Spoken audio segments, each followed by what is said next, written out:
আসসালামু আলাইকুম। আর এই আজকে একটা গ্যাস লেগে আছে গা, যেটার জন্য আমার নিজের অনেক অনুতপ্ত মনে হচ্ছে আর কি। যে আমার এক কাস্টমারের কাছে রাইস ফেস ওয়াশ দিচ্ছি, ভুলে গেছে গা 2 নাম্বারটা। হ্যাঁ, এর আগেও আমার এরকম একটা কাহিনী হয়েছে, যদিও আমার রাইস ফেস ওয়াশ অভাব নেই। হ্যাঁ, মানে দিছি যে মানে গ্যাঞ্জাম ছিল, দিয়ে দিছি জাফরনগরের কাস্টমার। হ্যাঁ, আসলে আমি খুবই অনুতপ্ত, আমার নিজের কাছে খারাপ লাগতেছে। এত দাম দিয়ে একটা ফেস ওয়াশ নিচ্ছেন, 2 নাম্বার পড়ছে। আপনি যদি আমার ভিডিওটা দেখে থাকেন, আপনি তো চিনেন না, অনেকে তো চিনে, সেজন্য বুঝতে পারে। আর ওই কাস্টমারটা খুবই অন্যরকম, এত কিছু জানে না টানে না, সেই কারণে আরো খারাপ লাগতেছে।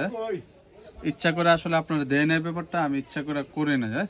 যাই হোক, যে কারণে আমার ভিডিওটা করা, এটা আসলে গ্যাঞ্জামে চলে গেছে। এখন আবার 2 নাম্বারটা খুঁজতে গিয়ে দিই, 2 নাম্বারটা পাইতেছি না। এই একটা সমস্যা রাইস ফেস ওয়াশটা।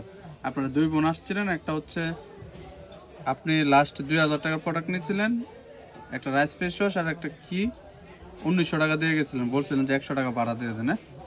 হ্যাঁ, আপনি রাইস ফেস ওয়াশ অবশ্যই এটা চেঞ্জ করে নেন আপু। আর দ্বিতীয় কথা হচ্ছে গিয়ে, আপনার এই ফেস ওয়াশটা দেওয়াতে আমার নিজের কাছে খারাপ লাগতেছে। আর আরেকটা হচ্ছে গিয়ে, এই ফেস ওয়াশটা আর একটা কাহিনী বলি, আমি আমার আশেপাশের দোকান থেকে একটা আনাইছিলাম, নিউ মার্কেটের দুতলায়। মানে আসলে মানুষ কেন এরকম করে আমি বুঝি না। আমার মানে ফেস ওয়াশ সবসময় থাকে না, স্টক আউট হয়ে যায়। তখন স্টক আউট ছিল আমার পরিচিত কাস্টমার, তো আমার একটা আয়না দিতে হইব, না দিলে এরকম আর কি। কারণ ও তো চিনে না, সেজন্য আমার বলছে আয়না দিছি। আমি তো ভাবছি আমার কাছে তো অরিজিনাল দাম রাখছে, আমি আর চেক করি না। অনেক আগের কেন, 2-3 মাস আগের কেনে ওরে দিয়ে দিছে। মানে ওরে বলছে তাজিমে আনছে, তাজিমের দিছে, প্যাকেট করে দিত, দিয়ে দিছে। বা আমি দিয়েছিলাম, চেক করে নেয় দরকার নাই, কারণ পাশের দোকানদার কি খারাপ দিব, বা আমার পরিচিত দোকানদার, মানে যেহেতু অরিজিনাল টাকা নিচ্ছে অরিজিনাল দিব। আর আমি ওই দিন একটা রাইস ফেসের ভিডিও ছাড়ছি যে এটা এন তেন, এটা 1 নাম্বার, এটা 2 নাম্বার, ওই মেয়ে মিলাই দেয় ওর এটা 2 নাম্বার গেছে। হ্যাঁ, ও হচ্ছে আমার খুবই পরিচিত কাস্টমার, ভালো কাস্টমার। আমি তো চাই না কেউ খারাপ দিতে। পরে আমার কি হয় না, এনে কোড নাম্বারও ছিল ওই দোকানের। আমি যখন ছবি পাঠাইছি, আমি কোনো মালে দাগ মারি না, আর আমার সব মাল মুখস্থ, একটা মালও আমি দাগ মারি না। তো এখানে কি এসপিপি লেখা ছিল, ডাবল পিএল। তো আমি যে দুইটা থেকে একটাতে কিনছি মনে হচ্ছে, এর কাছে পাঠাইছি, এক হচ্ছে না, এর দোকানের না। আরেকটাতে পাঠালাম, হ্যাঁ বললো এই দাগ নাম্বার আমার। ও যখন আসছে, আমি বললাম আপনি একটা কাম করলেন, আমার একটা কাস্টমার নষ্ট করলেন। আপনি 2 নাম্বার আমাকে বলতেন যে 2 নাম্বার না, এটা 2 নাম্বার নিও না। আচ্ছা দেখ, যাই 2 নাম্বার দিয়েছেন, আবার দামও নিয়েছেন অরিজিনাল, এটা হইলো? আচ্ছা, সেও স্বীকার করছে, ভাই আমি স্ক্যামের শিকার, আমি ইচ্ছা করে আনি না, ঢাকা থেকে আমার ধরে দিয়েছে। আচ্ছা, এখন আর ওরও কিছু করতে পারি নাই, আমি ফেরত রেখে দিচ্ছি ওর কাছ থেকে। ও বলছে ভাই আচ্ছা, আমি এটা পরে অন্য জিনিস নিয়ে নেব। হ্যাঁ, এটা লেগে গেলো 2টা কাহিনী। আরেকটা কাহিনী, এক কাস্টমার আসছে, আচ্ছা বলতেছে ভাই এটা দেন, দিলাম। দুইটা কইতেছে ভাই আমি তো অন্য একখান থেকে কিনে নিয়ে আসছি, এটা দিয়ে এটার লগে মিল নেই। আমি কই আপনার লগে কি তা কাহিনী করতাম বলছি, 1 নাম্বার 2 নাম্বার কোনটা আপনি বুঝেন না? আমার দেয় দিতেছে, দেন তো এটা অন্য দোকান থেকে আনছি। এটা আগে কইছিল কত দা আনছিলেন, এরপরে মেয়ে কইছিল 900 টাকা দাম। আমি কইছি 1000% ইয়া 2 নাম্বারটা আনছেন, ওই তো পারে 2 নাম্বারটা। এরপরে কি একটা বলছে 1250 টাকা পড়বে, 1 টাকা কম হইতো না। হ্যাঁ, তারপর মেয়ে খুলতেছে, দেখানো যে আমাকে দেখে তুই বল, আপনার ইচ্ছা, আপনি কি আনছেন না আনছেন এনতেন। তো মেয়েটা লাগে আমারও কষ্ট লাগছে।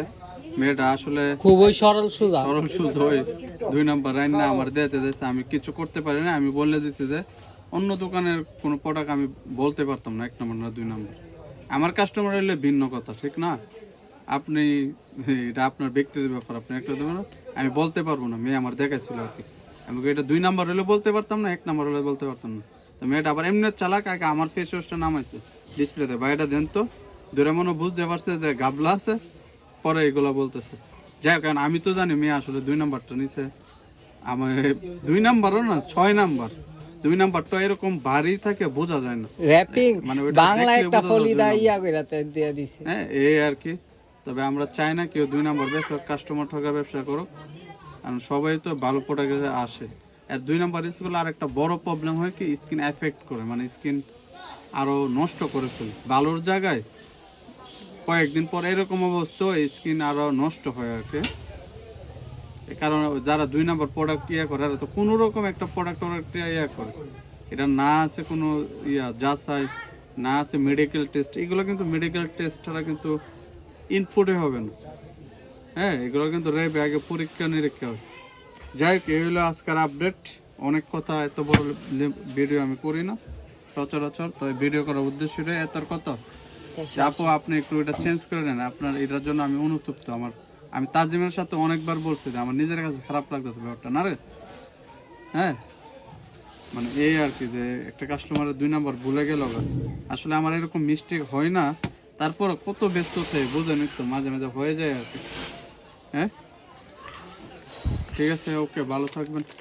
আসলে মানে হচ্ছে গিয়ে তা আপনি যখন 2 নম্বর দিবেন, হ্যাঁ, আপনি 2 নম্বর দেওয়ার আগে আপনি আপনার ব্যক্তিগতভাবে চিন্তা করবেন যে আমাকে যদি ধরেন আপনি কোনো একটা ফার্মেসিতে ওষুধ কিনতে গেছেন, তো আপনাকে 2 নম্বর একটা প্রোডাক্ট দিয়ে দিল, তো আপনার কীরকম একটা খারাপ লাগবে বা আপনার অসুস্থতার বা কোনো একটা ক্ষতি হতে পারে। তো আপনি আগে নিজের ব্যক্তিগত চিন্তা করে তারপর অন্যকে দিবেন। মানে হচ্ছে গিয়েতে নিজেরই আগে চিন্তা করে, মানে আমাকে ধরেন একটা লোকে খারাপ দিল, তো আমি অন্য লোককে খারাপ দিলে ও কিন্তু দ্বিতীয়বার আসবে না। পরের চিন্তা করে মানে মানে বর্তমানের চিন্তা আগে, পরের চিন্তা করবেন, তারপর বর্তমানের চিন্তা করবেন। একটা কাস্টমার 2 নম্বর দিলে কখনোই আসবে না, ঠিক আছে? তো আপনারা সবাই অরিজিনাল প্রোডাক্ট দেখে নেবেন, যাচাই করে নেবেন, এবং সব সময় ভালো এবং বিশ্বস্ততার সাথে কোনো একটা দোকানদারের মানে ভালো প্রোডাক্ট নেওয়ার চেষ্টা করবেন। ধন্যবাদ। 10টার আগে